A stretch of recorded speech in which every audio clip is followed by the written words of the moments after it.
ఆ రోజు ఎన్టీ రామారావు గారు తెలుగుదేశం పిలుస్తుంది రా కదిలి రా అని పిలిపించారు. అది ఒక ప్రభంజనం అయింది, ఒక ఉద్యమ స్ఫూర్తితో ఇచ్చారు.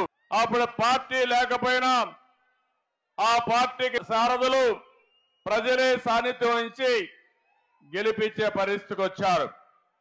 ఈ రోజు నేను మీ అందరి సహకారం అడుగుతున్నాను. రా కదలి రా, ఇది మీ అందరి బాధ్యత. మేం వేదిక పైనుండే వ్యక్తులమే కాదు,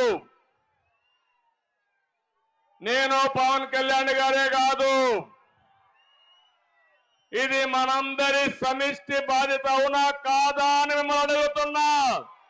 సమిష్టి బాధ్యత అయితే రాష్ట్రాన్ని కాపాడుకుంటామని గట్టిగా చప్పట్లు కొట్టి హర్షాన్ని ఆమోదాన్ని తెలియజేయాలి.